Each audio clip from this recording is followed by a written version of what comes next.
자, 우리 교재 723페이지에요. 해제권 행사 보죠. 자, 이 해제권은 성격상 성질을 보면 첫 번째 형성권이다. 그래서 행사하는 방법은 형성권은 상대방에 대하여 단독으로 의사표시를 일방적으로 하는 거죠. 상대방에 대해서 이렇게 단독으로 그리고 일방적으로 의사표시하는 거다. 형성권 행사하는 거죠.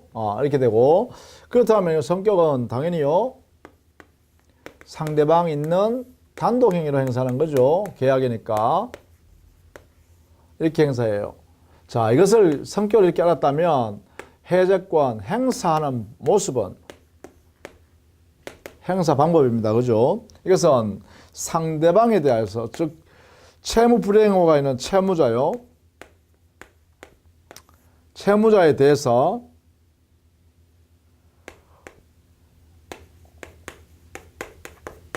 의사표시를 하면 돼요.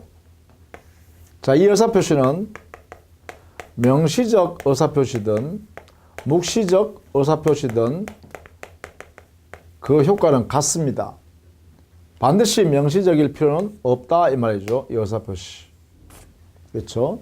자, 이것이 바로 행사하는 모습입니다. 단 여기에 만약에 계약 당사자가 수인일 때는 이걸 따라 두셔야죠. 계약 당사자가 여러 사람이다. 이럴 때는 전원으로부터 해제 의사표시가 나와야 돼요. 만약에 또는 그 상대방이 수인이다 라고 하면 전원에 대하여 해제 의사표시를 하여야 합니다. 이렇게 전원에 대하여 또는 전원으로부터 이렇게 해제해야 한다라는 것은 이러한 해제 방법을 행사하는 방법이 뭐냐? 이걸 우리는 행사의 불가분성이다. 성질을요 이렇게 표현합니다. 그래서 우리 민법에도 행사의 불가분성에 관한 명문 규정을 이렇게 두고 있어요. 계약 당사자가 여러 사람이라면 그때는 전원으로부터 해제해야 되고 또 상대방이 여러 사람이면 전원에 대하여 해제해야 한다. 그래서 또는 이렇게 표현합니다. 그래서 우리는 행사의 불가분성 이런 뜻이에요. 이게 바로 행사의 특성이죠. 단 행사의 불가분성인 이 민법상의 규정은 임의 규정입니다. 임의 규정이니까 당사자가 별도의 약정을 하면 그 약정이 유효하게 되죠. 이것이 바로 행사의 불가분성 그리고 임의 규정. 이렇게 행사의 불가분성을 성격하고 있으니까 이 여러 사람의 전원으로부터 해제 의사표시가 나와야 되는데 이 수인의 전원이 그 중에 어느 1인이 해제권을 행사하지 않거나 해제권을 소멸해버리면 해제권 행사가 불가능해지죠. 다른 말하면 해제권은 전부 소멸해버린다 봐야 되겠죠. 그래서 이걸 뭐라냐, 소멸의 불가분성도 행사의 불가분성 때문에 나온다 그죠. 그래서 소멸의 불가분성이라는 이러한 성격도 있다. 이렇게요. 이것도 인정된다. 이렇게 하겠죠. 그래서 보통 우리는 해제권 행사와 소멸에 관해서 특징이 뭐냐, 행사의 불가분성과 소멸의 불가분성이 해제권이 있다. 그는 어떤 경우냐, 그 계약 당사자가 여러 사람일 때다 이 말이죠. 이렇게요. 자, 이렇게 정리를 해 둡니다. 그 다음에 해제권 이게 행사가 형성권이기 때문에요. 일방적으로 의사표시를 해버리면 해제 효과가 발생해 버리잖아요. 그러니까 이 의사표시는 상대방이 도달하는 순간에 이제는 철회할 수 없다 그죠. 해제의 의사표시는 철회할 수가 없다. 이렇게 해석해야죠. 그래서 철회 제한, 이게 바로 723페이지에 제일 밑에 있습니다. 자, 상대방이 도달한 순간에 그 의사표시는 철회할 수가 없다. 이렇게 정리합니다. 자, 그 다음에 이렇게 해제권 행사했어요.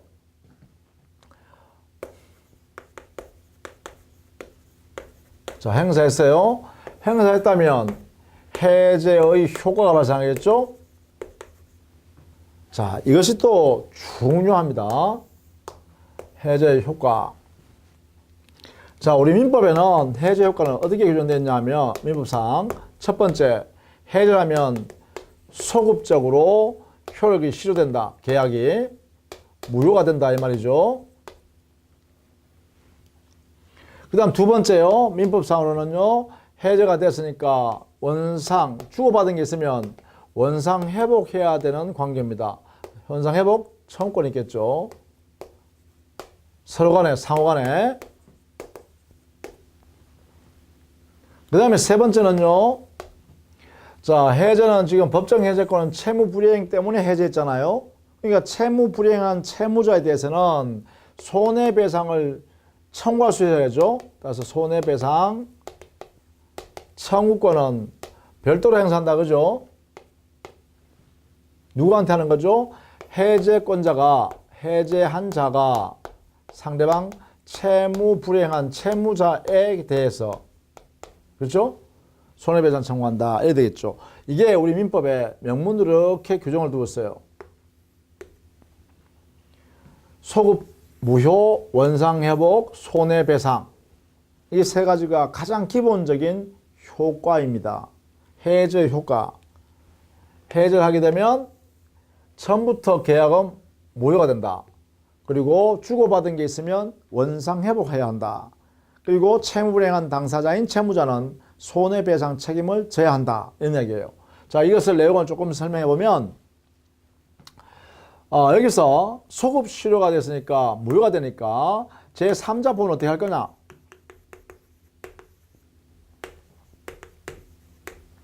제3자 보호 문제가 생겨요. 첫 번째. 여기 제3자 보호 문제에서는 해제 후, 해제하기 전에 거래한 제3자일 때는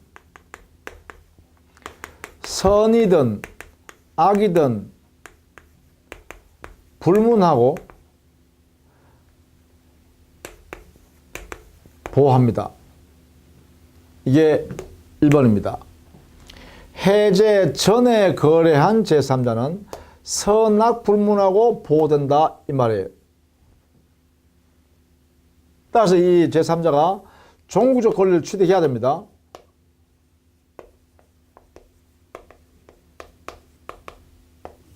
반드시요. 그러니까 물건이면 부동산 물건이면 등기까지 갖춰야 되고 동산 물건이면 당의 목적을 인도받았어야 되고 만약에 임차권처럼 부동산 임차권처럼 채권일 때는 대항력을 갖춘 채권이어야 합니다. 그래서 종구적 권리를 이렇게 취득했을 때 그 제3자는 선의 악의를 불문하고 즉 채무 불이행에 의하여 해제할 수 있는 상태에 있다는 사실을 몰랐던 알았던 관계없이 제3자는 이 취득한 권리, 완전한 권리를 보호받는다 이 말이에요. 그런데 해제한 후에 거래한 제3자는 이 해제했다는 사실, 이 사실을 해제한다는 사실을 모르고서 거래한 제3자에 한해서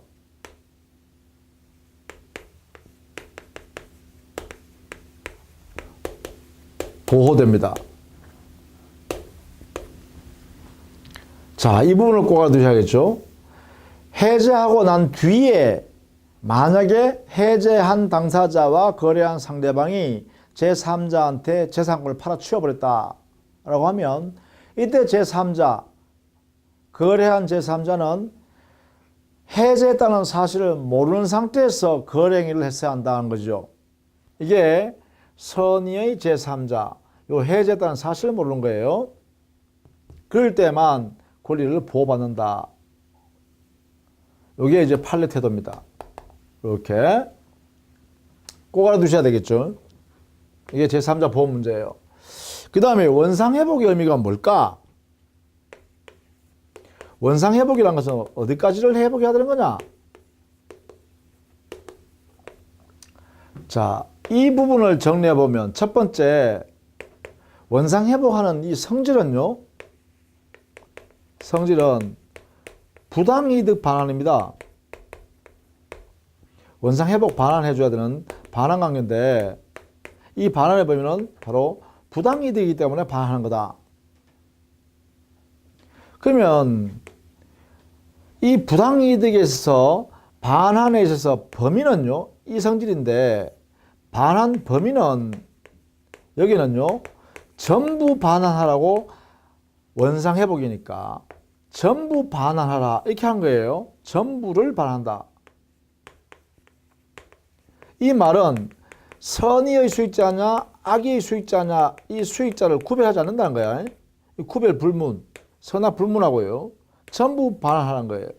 그래서 이 의미는 바로 부당이득 반환의 성질인데 범위에 있어서는 특칙을 정해놓은 거다. 이렇게 해석합니다.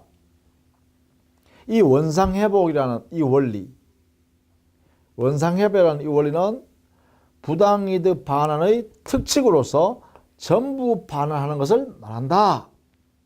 이렇게 정해두고요. 이때 이 부당이득 반환할 때 전부 반환하는 것은 원칙적으로 받은 물건, 원래 물건 있죠? 받은 원래 물건, 원물의 반환이다.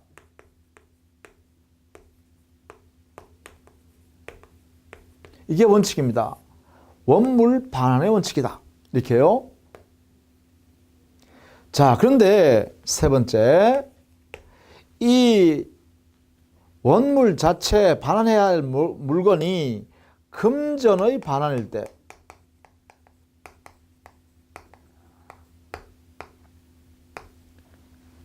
여기는 또 민법의 특징을 뒀죠.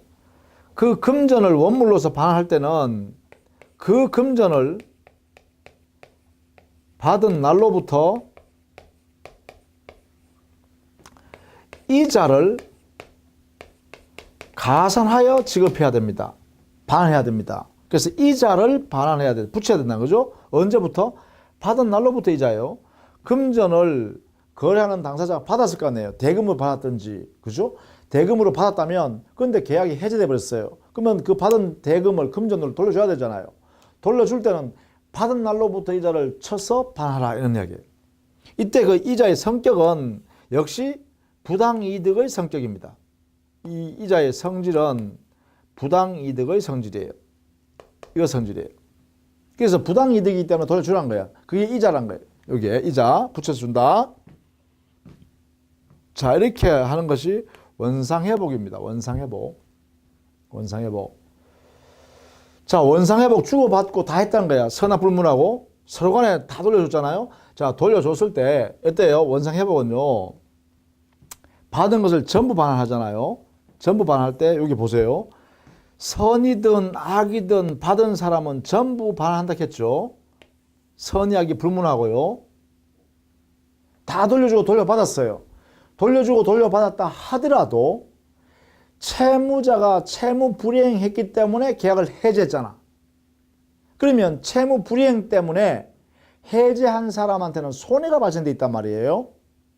그래서 별도로 여기에 있는 손해배상 청구를 할 수 있도록 인정하는 거예요. 세 번째, 손배 청구권이 이는 독립적으로 발생하는 거죠. 이때 손해배상의 범위는 이행했더라면, 그대로 이행했더라면, 채무 불이행하지 않고 이행했더라면 얻었을 이익이 있겠죠. 그것을 이행이익이라 그래요. 이 이행이익의 반환을 청구하는 거예요. 이행이익의 배상을 청구하는 거예요. 이걸 말하는 거죠. 이거. 이행이익의 배상이다. 이런 이야기예요. 이렇게. 물론 원상회복, 손해배상은 동시에 해야 됩니다. 서로 간에. 동시 이행 관계다. 이렇게 해야죠. 즉 받고 주고 하는 거 있잖아요. 이게 동시행 관계예요. 또 받고 주고 할 때 네가 나한테 손해배상까지 해야 돼 하면 손해배상과 내한테 내가 줬던 거 돌려주는 거하고 다 하고 내가 넘겨주는 거하고 동시이행 관계다. 이렇게. 자, 이런 내용으로 요 법 의미를 이해해 두셔야 되겠습니다. 이때 우리 판례는요, 해제 효과를 이론적 구성할 때 이론적 구성은 어떻게 판례가 하냐? 판례는 해제의 효과로서 해제를 하게 되면 의사표시에서 직접 효과가 발생한다라는 견해를 취해요. 자, 이 판례요. 판례는 직접 효과를 취해요. 해제 의사표시로부터 직접 이러한 효과, 일정한 효과가 발생하는데 그 효과는 어떤 효과냐? 바로 물권적 효과가 발생한다. 이렇게 부릅니다. 효과가 직접 발생한다. 이런 견해를 취해요. 물권적 효과. 이 말은 뭐냐면 물권적 효과가 발생한다는 것은 해제를 하게 되면 상대방한테 넘어갔던 재산권은 당연히 복귀되어 버려요. 그래서 당연히 복귀되어 버린다. 그래서 해제한 사람은 바로 물권이 당연 복귀되니까 이 사람은 곧 물권자가 되겠죠. 이렇게 됩니다. 자, 이때요. 당연 복귀라는 의미는 부동산에 관한 것이면 등기 이전하지 않아도 이미 그 물권이 복귀되어 있기 때문에 민법 187조에 의한 등기를 필요로 하지 않는다. 이런 의미예요. 등기가 필요하지 않다. 불료. 필요하지 않다. 이 규정이 여기에 적용된다. 이래 되겠죠. 즉 해제의 경우에요. 그래서 만약에 이 해제자가 상대방에 대해서 말입니다. 상대방이 가지고 있는 등기 이것을 말소하라 이렇게 청구하면 말소 청구. 이 청구하는 것은 바로 여기에 소유권 등의 물권, 그죠? 물권. 이 물권에서 나오는 권리이기 때문에 이 말소 청구권의 성질은 물권적 청구권을 행사하는 것이 됩니다. 이렇게 성질이 이렇게요. 그래서 이 해제한 사람은 물권자가 되고 당연 물권이 복귀돼요. 당연 복귀. 그래서 해제 효과는 물권적 효과로서 바로 생긴다. 이걸로 인하면 뭐냐면 직접 효과설에 의한 물권적 효과설이다. 이렇게 표현해요. 이게 판례가 취하는 태도입니다. 직접 효과설에 근거한 그 효과의 내용이 뭐냐? 물권적 효과라는 거예요. 채권적 효과가 아니라 물권적 효과다. 이렇게 해석한다. 그 의미는 이렇게 해석한다는 거죠. 이렇게. 자, 이렇게 판례는 이렇게 취하는 근거가 뭐냐면 유인성을 취하기 때문에 그래요. 유인성을 취하기 때문에 이런 내용의 결론을 갖게 된다라는 것입니다. 유인성. 자, 요거는요, 여러분, 이해 안 되는 부분이니까 이렇게 정리를 해 두세요. 요 내용으로, 요대로. 요 단어 하나도 틀리면 안 돼요. 해제 효과를 이론적으로 구성하면 판례 입장은 유인성설을 취했는데 해제 의사 표시하면 직접 효과가 발생한다. 그 직접 효과의 내용은 물권적 효과다. 그 물권적 효과는 뭐냐? 물권이 당연 복귀된다. 그렇기 때문에 해제한 사람은 그 물권에 기해서 상대방에 대해서 등기 등을 말소하라. 당의 목적을 돌려달라. 이런 것들 전부 다 물권적 청구권이라는 물권적 효과를 주장하는 거다. 물권적 청구권. 이렇게 행사하는 것으로 우리는 직접 효과설에 의한 물권적 효과설이라고 합니다. 이렇게요. 자, 이렇게 이론 구성한다. 그리고 민법 규정은 이렇게 되어 있는데 이런 내용은 이렇게 해석한다라는 것을 정리해 두시면 되겠죠. 자, 이것이 여러분 교재는요. 여러분 교재 볼까요? 723페이지 보면 해제 효과 해가지고요. 자, 첫 번째 양갈 1번 해제 효과는 동그라미 1번 소급표 인정한다. 그죠? 그 다음 동그라미 2번 원상 회복 인정한다. 그죠? 동그라미 3번 손해배상 청구할 수 있도록 한다. 그죠? 자, 그 다음에요. 726페이지 가면 이 해제의 법적 구성은 1번 동그라미 직접 효과설을 취한다. 이게 판례 태도다. 그죠? 직접 효과. 해제하면 직접 일정한 효과, 법 효과가 발생한다라고 규정하는 것이죠.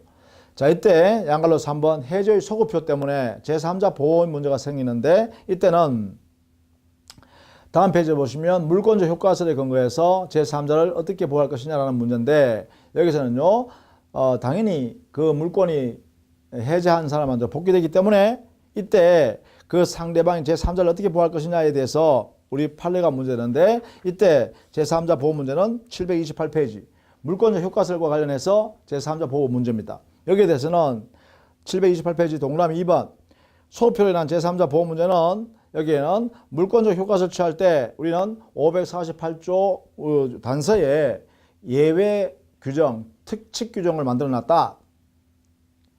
여기서 제3자 보호한다라고 규정됐는데 해제는 제3자의 권리를 해하지 못한다.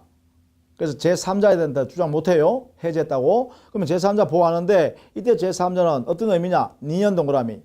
제3자는 해제의 의사표시가 있기 전에 해제한 계약을 기초로 새로운 이해관계를 맺은 사람으로서 이때는 완전한 권리를 취득한 사람이어야 한다. 제3자는. 이때요. 제3자는 선악 불문한다 했죠. 왜? 해제하기 전에 거래한 제3자로서 그 제3자는 선이냐 악이냐 즉 채무불이행이 있다는 사실 알았건 몰랐건 관계없이 제3자는 보호된다. 이렇게 되겠죠. 다만 이 제3자의 보호를 확대하는 제도가 다음 페이지에 리얼 제3자 보호 확대. 여기는 해제 의사표시한 후에 상대방 매수인 앞에 있는 등기 마술을 하기 전에 새로운 이해관계를 맺은 즉 매수인과 새롭게 이해관계를 맺은 제3자를 할 때는 이 제3자는 그 해제했다는 사실을 모르는 제3자 즉 선의의 제3자일 때만 권리를 보호받는다라는 것이죠. 자, 이게 바로 이 부분입니다. 이 부분 제3자 보호 문제. 그죠? 그래서 시험 문제는 이렇게 낼 거예요. 제3자가 해제하기 전에 거래한 제3자냐 해제하고 난 뒤에 그냥 제3자가 거래했냐에 따라서 이렇게 선이냐 선이 악이 불문하냐 이렇게 범위가 나뉜다라는 것을 알아두셔야 돼요. 이것을요. 자, 저 다음에 730페이지 가면 원상회복이 있어요. 그죠? 원상회복 의무. 거기에 보면 일단 원상회복이라는 이 법적 성질이 뭐냐라고 하니까 부당이득의 반환의 성질이다. 이렇게 났죠. 부당이득 반환의 성질이다. 다만 우리 민법에 부당이득 반환은 원칙적으로 반환 범위가요. 선의의 수익자일 때는 현존이익으로 반환하고 악의의 수익자는 전부 배상을 해줘야 돼요. 전부 반환해주고 전부 배상해줘야 돼요. 악의의 수익자는. 그런데 여기에는 해제의 경우에 반환 회복할 때 어떤 방법을 하냐? 선이냐 악이냐 구별을 안 해요. 아예.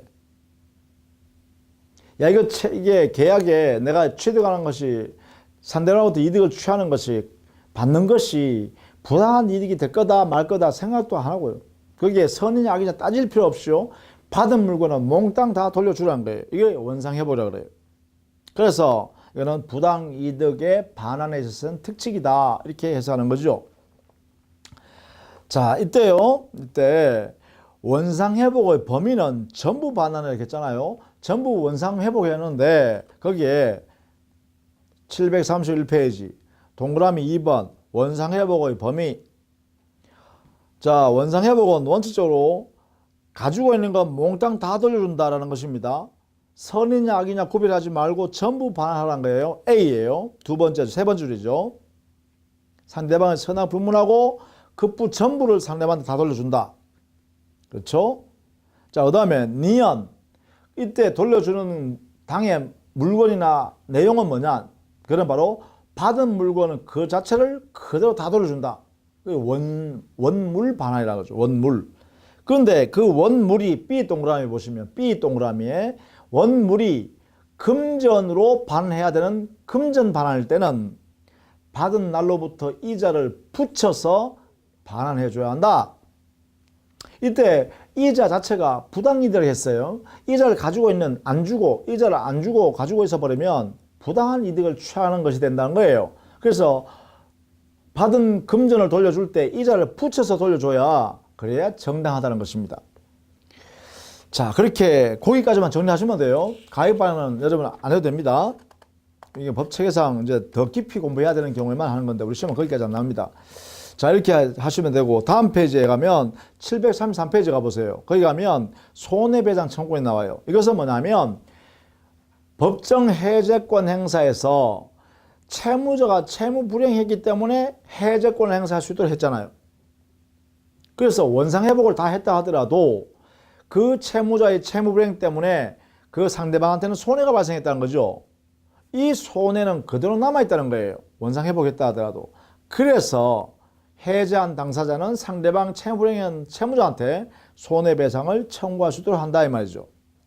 이 손해배상 책임은요, 채무 불이행에 따른 손해배상입니다.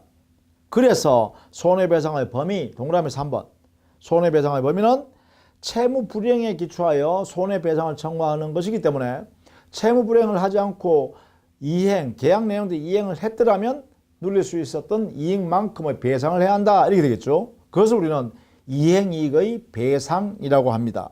그래서 먼저 이행이익의 배상이 원칙이다라는 것을 알아두셔야겠습니다. 다만 판례는 경우에 따라서는 신뢰이익의 배상도 인정되는 경우가 있다라는 판례가 있긴 하죠. 그 정도만 정리하시면 되겠습니다. 자, 그 다음에 다음 페이지 가면 734페이지 양갈로 6번에 보시면 해제 효과로서의 동시행했죠. 그 말은 이겁니다. 바로 원상회복과 손해배상 서로 주고받는 관계에서는 동시행 관계다 이런 이야기죠. 이게 민법의 명문으로 이렇게 규정을 두고 있다는 것입니다. 자, 이렇게 해서 해제권 행사했을 때 효과, 즉 우리 민법에 있는 세 가지 효과가 있어요. 소급 무효, 원상회복, 손해배상. 이와 결합해서 문제되는 제3자 보호 문제까지 이렇게 전부를 살펴봤습니다. 자, 그 다음에 734페이지 가면 해제권의 소멸입니다. 자, 이 해제권이 어떤 사유가 발생하면 해제권 자체를 소멸시키느냐라는 것이에요. 자, 먼저 해제권자가 해제한다라고 하면 해제권 더 이상 필요 없죠. 그래서 해제권 소멸하겠죠. 자, 그 외에 말입니다. 해제권 특유의 소멸 원인을 알아두시는 게 중요합니다. 그게 735페이지에 있죠. 735페이지에 해제권의 특유한 소멸 원인. 자, 여기는 첫 번째요. 채무 불이행한 채무자가 해제권을 가지고 있는 상대방한테요, 최고할 수 있어요.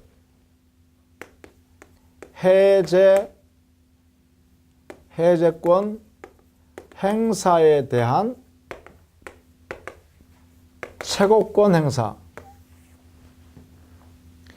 채무 불이행한 당사자가 상대방이 해제할 수 있는 권리를 가지고 있잖아요. 자, 그런데 상대방이 해제권 행사할지 안 할지는 이 해제권은 형성권이라 했잖아요. 형성권이면 제척기간이 걸려요. 그런데 제척기간인 이 기간이 10년 내에 행사하면 된단 말이에요. 너무 길잖아요. 그래서 채무 불이행한 채무자가 해제권자한테 상당한 기간을 정해서 해제할 것인지 여부 최고를 할 수가 있습니다. 해제할 거예요? 말 거예요? 이렇게 물어볼 수 있다는 거예요. 이게 바로 552조에 있습니다. 행사 기간을 정하지 아니한 때는 자, 상대방은, 즉 채무불이행한 상대방이죠. 상대방은 상당 기간을 정해서 해제권 행사 여부의 확답을 해제권자한테 최고할 수 있다.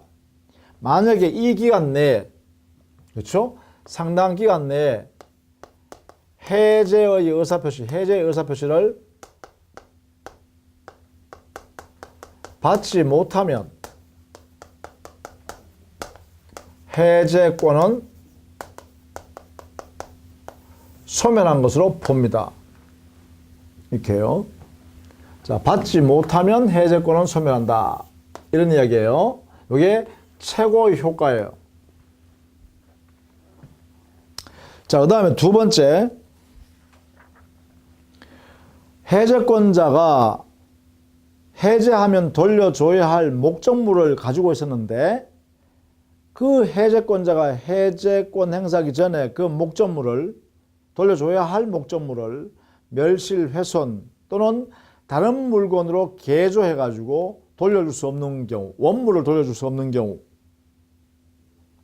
이런 경우에는 해제권자가 해제하도 돌려줄 수가 없잖아, 물건을. 그럼에도 불구하고 해제권 행사한다는 것은 실칙에 반하죠. 그래서 두 번째, 해제권자가 돌려줘야 할 목적물을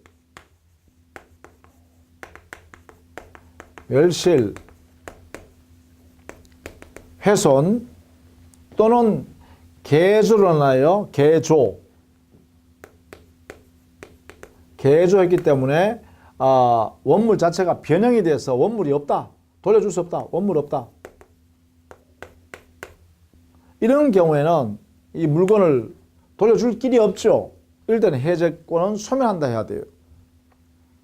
해제권자의 자기의 고의 과실로 해제권자의 고의 또는 과실 해제권자의 잘못에 의해서 목적물이 멸실, 훼손, 개조가 이루어졌다 이 말이에요. 이렇게 이런 행위가 있었다면 해제권자는 해제권이 소멸된다. 행사 못한다는 거죠.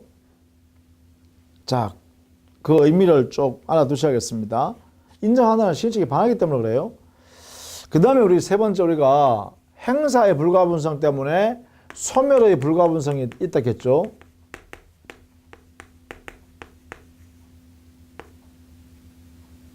불가분성. 계약 당사자가 수인인데 그 당사자 일방이나 또는 어떤 상방이 그 해제할 수 있는 권리를 행사하지 않거나 소멸했다라고 하면 결국은 해제권 다른 사람 행사 못하잖아요. 행사의 불가분성이 있으니까 그죠? 따라서 소멸의 불가분성 때문에 해제권도 소멸했다 이렇게 할 수 있겠죠. 따라서 해제권 소멸 원인은 특유의 소멸 원인 이 세 가지 둘 수 있다 이 말이죠. 해제권 행사 여부에 대해서 채무자가 최고함으로써 소멸시킬 수 있고, 두 번째는 해제권자의 고의 과실에 의해서 잘못했기 때문에 목적물이 멸실, 훼손 또는 개조 때문에 다른 물건으로 바뀌어버렸다. 이럴 때도 역시 해제권 소멸한다. 이렇게 했어야겠죠. 세 번째는 계약 당사자가 수인인데 그 일방이 해제권을 여러 사람이 가지고 있었다. 그런데 어떤 한 사람이 해제권이 소멸되어 버렸다라고 하면 그 해제권 전부를 행사 못하잖아. 행사의 불가분성 때문에 행사를 다 해야 되는데 행사를 한 사람이라도 못하게 되면 해제권 행사할 수 없게 돼버리죠. 그러니까 해제권이 소멸되었다. 이게 바로 소멸의 불가분성이라고 한다는 거예요. 이렇게 그죠? 이런 사유에서 해제권이 소멸한다. 이렇게 보면 되겠죠? 자, 이렇게 했어요. 해제권의 행사. 해제권 행사했을 때 효과, 그리고 그 해제권이 소멸하는 특유의 원인, 이 세 가지를 정리했습니다. 요 세 가지 다 중요하니까요. 그 중에서도 해제 효과는 반드시 정리해둬야 됩니다. 이것은 절대로 여러분 놓치면 안 되는 거죠. 대단히 중요한 부분입니다. 그래서 이런 내용으로 우리 교과서를 제가 정리했으니까 이런 내용으로 정리해 두시면 돼요. 해제권의 효과는 민법에 이렇게 세 가지 규정되어 있다. 그 세 가지에 따라서 법적 문제가 되는 것은 차근차근 정리해 드렸죠. 이렇게 정리하시면 돼요. 이렇게. 자, 그 다음에 오면 계약 해지입니다. 해지. 자, 해지는요. 계약 해지인데 해지는 계술적 계약을 대상으로 하는 것이 원칙이겠죠. 계약에 대해서 채무 불이행이 있으면 이때 계약 당사자는 상대방에 대해서 해지 의사표를 행사하면 되죠. 자, 행사, 해지권 행사. 자, 채무 불이행이라는 요건 하에 사유가 발생해야 돼. 이 사유, 채무 불이행이라는 사유가 발생하면 그러면 해지할 수 있는 권리를 행사하면 돼요. 자, 이때 이 해지하는 권리, 이걸 해지권이라고 했죠. 해지권은 형성권이고 상대방이 있는 단독행위예요. 행사하는 방법은. 그러니까 이 해지권 행사는 하는 방법이 뭐예요? 해제권 행사와 같습니다. 완전히 동일합니다. 완전 동일. 그렇죠? 상대방에 대하여 의사표시로서 명시적이든 묵시적이든 의사표시로서 행사를 일방적으로 행사하면 되고, 또 계약 당사자가 수인이면 행사의 불가분성이 적용되고 그것은 임의 규정이다. 그렇죠? 이렇게 정리하면 돼요. 자, 그 다음에 행사했을 때 효과는, 해지의 효과는 여기는 소급표가 없죠. 장래적으로 실효. 계약이요. 장래적으로 효력이 무효가 됩니다. 그러다 보니까 여기는 청산할 의무가 생겨요. 청산관계로서의 의무. 청산관계는 뭐냐면 건네준 물건을 돌려줘야 될 그러한 관계 있겠죠? 또 이제까지 만약에 급부해야 될 의무를 불이행했다면 그 급부해야 할 의무를 이행하고 말이죠. 이런 내용으로 정리한다라는 거죠. 청산 의무가 있어요. 그리고 여기에 채무 불이행을 이유로 해서 계약을 해지하는 거니까 그에 따르는 손해배상을 져야 되겠죠. 이게 발생하겠죠. 해지하면. 그죠? 이렇게. 채무 불이행한 당사자는 손해배상할 책임도 따른다. 이렇게 되겠네요. 그래서 여기 조심해야 될 것은 바로 장래적 효과로서 청산관계다라는 것이에요. 그래서 해제와 차이점이 바로 여기 아니겠습니까? 해제는 소급표지만 해지는 장래적이다. 그 다음에 해제는 원상회복해야 되지만 해지는 청산관계 의무로 생긴다. 정리하는 것이다. 이렇게 되겠죠. 그래서 나머지는요. 해제의 모습과 동일합니다. 그래서 틀린 부분이 바로 이 부분입니다. 이 부분. 해지의 효과. 이 부분을 잘 알아두셔야겠죠. 이 부분은 틀리면 안 돼요. 물론 여기에 해지는 원칙적으로 계속적 계약을 대상으로 이 이론들이 적용된다. 이렇게 보시면 되겠죠. 자, 이것이 여러분 교재는요. 736페이지 하단에 보시면 성질이 있죠. 거기에 보면 제일 밑에 해지권은 일반적 의사표시여서 계약을 소멸시키는 형성권이다. 그리고 계속적 계약에 한해서 적용되는 것이고 장래적으로 효력이 상실된다. 그래서 다음 페이지에 보시면 해제와 해지를 구별하기 위해서 표로 정리해놨으니까 여러분 참고를 해두시면 되겠죠. 해지권의 발생은 약정 해지권도 있고 법정 해지권도 있다. 이것은 뭐예요? 약정 해제권도 있고 법정 해제권도 있다. 이거와 똑같죠? 해제의 모습과 구별하는 방법이 똑같아요. 그 다음에 법정 해지권 발생은 개별 규정도 있지만 채무 불이행에 의해서 일반 규정에 의해서 해지권 행사도 가능하다. 이렇게 되겠죠. 여기도 역시 행사하는 모습은 뭐와 같다? 해제권 행사와 그 모습은 같다. 다만 여기에 조심해야 될 것은 요겁니다. 해지권은요.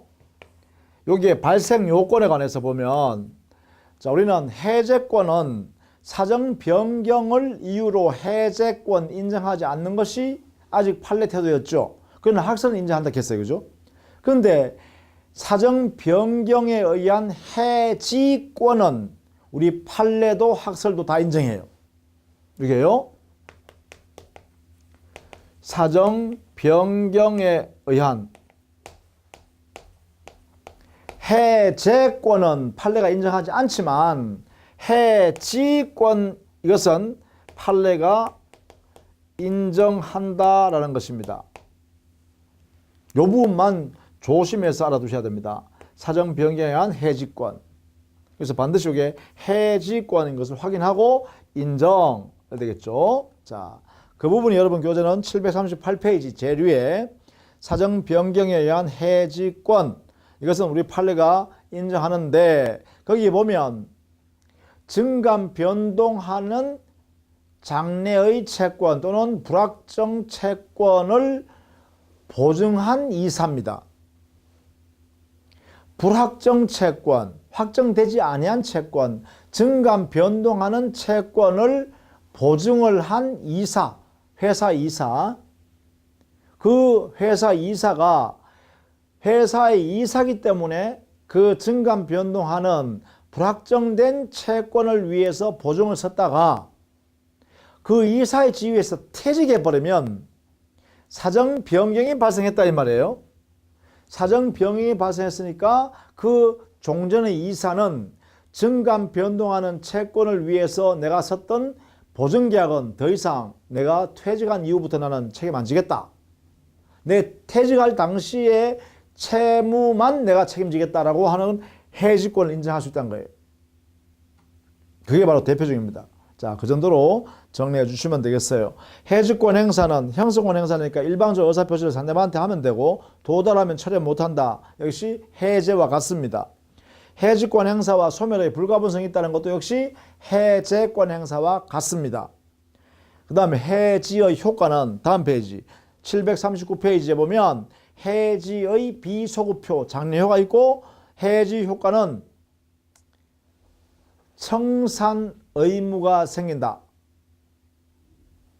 그래서 주고받은 게 돌려줄 게 있으면 다 뒷정리를 해야 된다 이 말이죠. 청산 의무. 그 다음에 손해배상 청구가 있다. 즉 채무불이행 때문에 해지했으니까 그렇죠. 따라서 채무불이행에 따른 손해배상 의무가 있다라는 것이죠. 자, 이렇게 했어요. 해지. 해지는 간단하게 하고 차이점만, 해제와 차이점만 정확히 알아두십니다. 그러면 돼요. 해지와 해제를 혼동하면 안 돼요. 혼란을 느끼면 안 돼요. 착각하시면 안 됩니다. 반드시 요 내용 차이점만 딱 정리해가 계시면 된다라는 것이에요. 자, 이렇게 했어요. 해제 효과, 해지 효과 이렇게 정리를 다 했습니다. 자, 다음 시간에는 계약 각칙으로 가서 매매,